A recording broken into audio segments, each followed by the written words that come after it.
नमस्कार, उत्तराखंड समाचार में आपका स्वागत है। मैं रेणु प्रतिपंत। सबसे पहले मुख्य समाचार। जन जन की सरकार जन जन के द्वार अभियान के अंतर्गत राज्य भर में आयोजित हुए 581 बहुउद्देशीय शिविर। 4.5 लाख से अधिक लोगों को मिला सेवाओं और योजनाओं का लाभ।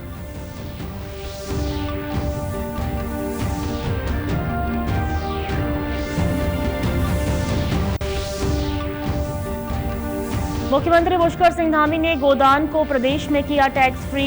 किसान परंपरा, ग्रामीण जीवन और गोवंश के महत्व पर आधारित फिल्म 6 फरवरी को देश भर में हुई रिलीज।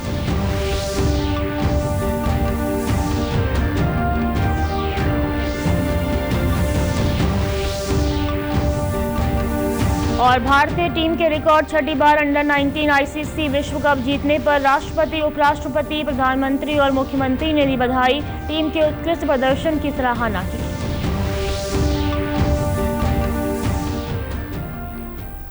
अब समाचार विस्तार से। मुख्यमंत्री पुष्कर सिंह धामी के नेतृत्व में संचालित जन जन की सरकार जन जन के द्वार कार्यक्रम राज्य में सुशासन और जन समस्याओं के त्वरित समाधान का प्रभावी माध्यम बनकर उभरा है। इस कार्यक्रम के माध्यम से सरकार सीधे जनता के द्वार तक पहुंचकर समस्याओं का निस्तारण सुनिश्चित कर रही है। 6 फरवरी तक राज्य भर में बड़ी संख्या में नागरिकों को इस पहल का लाभ प्राप्त हुआ है। अब तक राज्य के सभी जिलों में कुल 581 शिविरों का आयोजन किया जा चुका है, जिनमें 4,59,000 से अधिक नागरिकों ने प्रतिभाग कर विभिन्न सेवाओं और योजनाओं का लाभ लिया। इसके साथ ही शिविरों में नागरिकों की सुविधा के लिए विभिन्न प्रकार के प्रमाण पत्रों के निर्माण के लिए 65,000 से ज्यादा आवेदन भी पत्र प्राप्त हुए हैं।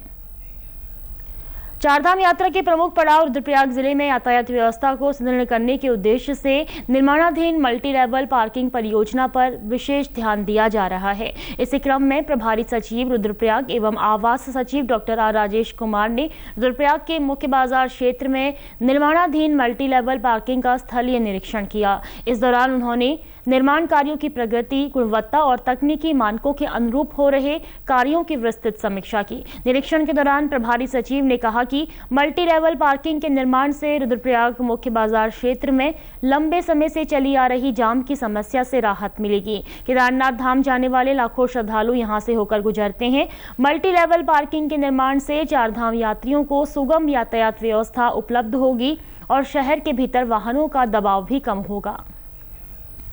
मुख्यमंत्री पुष्कर सिंह धामी ने फिल्म गोदान को उत्तराखंड में टैक्स फ्री करने के निर्देश दिए हैं। यह फिल्म किसान परंपरा, ग्रामीण जीवन और गोवंश के महत्व पर आधारित है। यह फिल्म 6 फरवरी को देश भर के सिनेमाघरों में रिलीज हो चुकी है और समाज को भारतीय संस्कृति और परंपराओं से जोड़ने का संदेश देती है। मुख्यमंत्री ने कहा कि गाय केवल धर्म और आस्था का विषय नहीं है, बल्कि भारतीय संस्कृति, समाज और ग्रामीण अर्थव्यवस्था का अभिन्न अंग है। इस तरह की फिल्मों के माध्यम से समाज में सकारात्मक सोच और संवेदनशीलता विकसित होती है, इसलिए ऐसी फिल्मों को प्रोत्साहन दिया जाना चाहिए। उन्होंने कहा कि प्रदेश सरकार गोवंश संरक्षण को लेकर निरंतर कार्य कर रही है। अगली खबर की बात करेंगे। भारतीय टीम के रिकॉर्ड 6ठी बार अंडर 19 आईसीसी विश्व कप जीतने पर राष्ट्रपति द्रौपदी मुर्मू, उपराष्ट्रपति सीपी राधाकृष्णन और प्रधानमंत्री नरेंद्र मोदी ने बधाई दी है। राष्ट्रपति मुर्मू ने सोशल मीडिया पोस्ट में टीम को पूरे टूर्नामेंट में अपराजित रहने पर बधाई दी।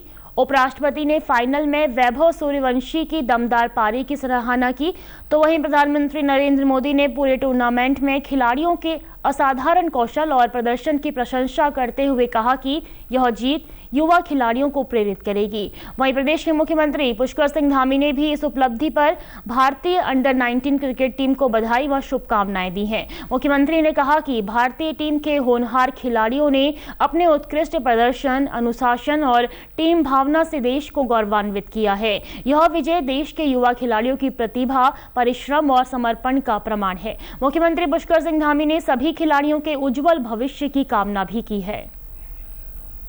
तीर्थ नगरी हरिद्वार को स्वच्छ और सुंदर बनाने के लिए पिछले 3 महीनों से लगातार सफाई अभियान चलाया जा रहा है। आज जिलाधिकारी मयूर दीक्षित के आह्वान पर एक दिन, एक घंटा, एक वर्ष के नारे के साथ वृहद सफाई अभियान चलाया गया, जिसकी शुरुआत जिलाधिकारी और वरिष्ठ पुलिस अधीक्षक प्रमेंद्र डोभाल ने की। इस अवसर पर जिलाधिकारी ने कहा कि हरिद्वार को स्वच्छता के क्षेत्र में भारत का अग्रणी जिला बनाने के लिए यह सफाई अभियान चलाया जा रहा है। 3 महीने से हम लोग पूरे डिस्ट्रिक्ट में सफाई अभियान चला रहे हैं और केवल अभियान ही नहीं, अभी तो इसमें कई जागरूकता के कार्यक्रम और लोगों की जो ड्यूटीज़ हैं उनको उसके बारे में अवेयर कराना, कई डिपार्टमेंट्स के द्वारा अपने कार्यालयों की साफ सफाई, एनएच के द्वारा रोड्स की साफ सफाई।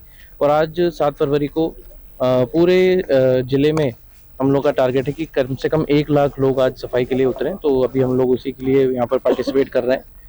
पंदीप चमकादड़ टापू के एरिया में यहाँ सफाई अभियान गायत्री परिवार की तरफ से चलाया जा रहा है। इसी तरीके से विभिन्न स्थलों पर, घाटों पर और कई मेला एरिया में और रुड़की, चपरेड़ा, मंगलौर, पूरे जिले में ही सब जगह सफाई अभियान चलाया जा रहा है। वहीं वरिष्ठ पुलिस अधीक्षक प्रमेंद्र डोभाल ने लोगों से अपील की है कि वो स्वच्छता अभियान में सक्रिय भागीदारी करें ताकि हरिद्वार को स्वच्छ और सुंदर बनाया जा सके। निश्चित तौर पर इसका जो एक प्रचार प्रसार है बहुत बृहद उसमें हुआ है और मैं सभी से अपील भी करूंगा आप लोगों के माध्यम से हरिद्वार को स्वच्छ बनाने के लिए सभी लोग अपना जितना महत्वपूर्ण अपना योगदान दे सकते हैं देना चाहिए। हरिद्वार पुलिस इस पूरे प्रक्रम में लगातार साथ जुड़ी है और मैं सभी से आशा करता हूं कि ये एक बहुत ही सफल अभियान रहेगा। न सिर्फ अभियान रहेगा बल्कि लोगों की जीवन शैली में ये स्वच्छता के तौर पर लोग इसको अपनाएंगे और एक हरिद्वार को स्वच्छ बनाने में। हल्द्वानी वन प्रभाग में नंधौर रेंज में वनाग्नि से निपटने की तैयारियों को लेकर फील्ड कार्मिकों और फायर वॉचरों का प्रशिक्षण कार्यक्रम आयोजित किया गया। प्रशिक्षण के दौरान वनाग्नि रोकथाम और व्यक्तिगत सुरक्षा के लिए आवश्यक दिशा निर्देश दिए गए।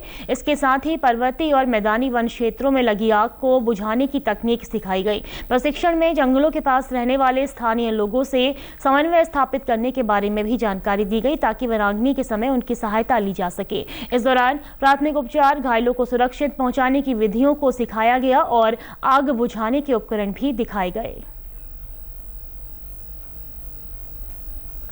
हमारे जितने भी फील्ड कर्मी हैं और जो हम फायर वॉचर योजित करते हैं, इसके अलावा जितने भी हमारे स्थानीय समुदाय के लोग हैं, वन पंचायत, ग्राम पंचायत के लोग, सदस्य और भी स्थानीय लोग, इन सभी का हम क्षमता विकास और प्रशिक्षण कार्यक्रम करा रहे हैं। इसी कड़ी में आज नंधौर रेंज में यहाँ पे जितने भी हमारे फील्ड कर्मी और फायर वॉचर का वनाग्नि की सुरक्षा के दृष्टिगत प्रशिक्षण दिया गया है।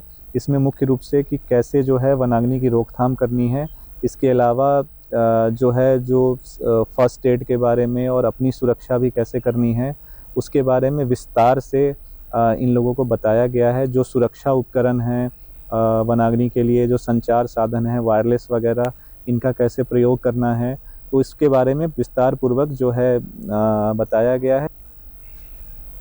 देहरादून में उत्तराखंड भूस्खलन न्यूनीकरण एवं प्रबंधन केंद्र द्वारा हिंदू कुश हिमालय क्षेत्र में आपदा सक्षम विकास विषय पर आयोजित 5 दिवसीय अंतर्राष्ट्रीय तकनीकी प्रशिक्षण कार्यक्रम का समापन हो गया है। इस प्रशिक्षण कार्यक्रम के दौरान देश विदेश के विशेषज्ञों और वैज्ञानिकों ने उत्तराखंड में भूस्खलन प्रबंधन से जुड़े विभिन्न विषयों और आधुनिक तकनीकों पर विचार विमर्श किया। सचिव आपदा प्रबंधन एवं पुनर्वास विनोद कुमार सुमन ने कहा कि प्रशिक्षण कार्यक्रम के माध्यम से उत्तराखंड और संपूर्ण हिमालयी क्षेत्र में आपदा सक्षम के साथ ही जोखिम संवेदनशील विकास को आगे बढ़ाने की दिशा में एक सशक्त आधार तैयार हुआ। प्रशिक्षण में इस बात को विशेष रूप से रेखांकित किया गया कि उत्तराखंड जैसे भूस्खलन संवेदनशील हिमालयी राज्यों में भूस्खलन पूर्वानुमान प्रणाली, प्रारंभिक चेतावनी तंत्र और आधुनिक भू तकनीकी जांच प्रयोगशाला की स्थापना आपदा जोखिम न्यूनीकरण के लिए अत्यंत आवश्यक है। इन वैज्ञानिक अवसंरचनाओं के माध्यम से भूस्खलन जोखिमों की पूर्व पहचान, समयबद्ध चेतावनी और साक्ष्य आधारित निर्णय निर्माण को सुदृढ़ किया जा सकता है।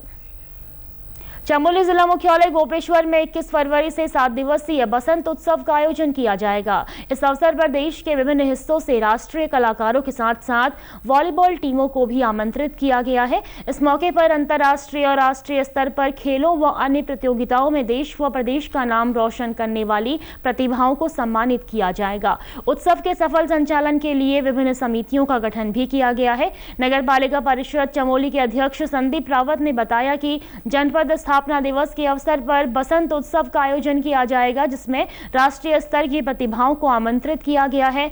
विभिन्न सांस्कृतिक कार्यक्रमों के साथ विभागों की प्रदर्शनी भी लगाई जाएगी। इसके साथ ही लोगों को सरकारी योजनाओं की जानकारी देने के लिए सम्मेलन भी आयोजित किए जाएंगे।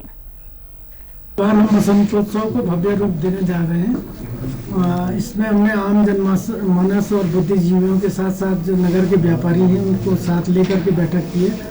क्योंकि जो अभी कुछ समय पहले यहाँ पे सहकारिता मेला हुआ था, उसमें व्यापारियों का विरोध था कि जो बाहर से दुकानें ना आए, तो उसको लेकर के हमारे द्वारा उनके साथ एक समझौता हुआ है कि उसमें जो बाहर से व्यापारी आएंगे वो चंद दिन के लिए रहेंगे और इसको जो है मेले में उनका जो है सहयोग रहेगा, आर्थिक रूप से भी मेले को सहयोग करेंगे। और इस बार का मेला जो है हम भव्य और दिव्य करने जा रहे हैं।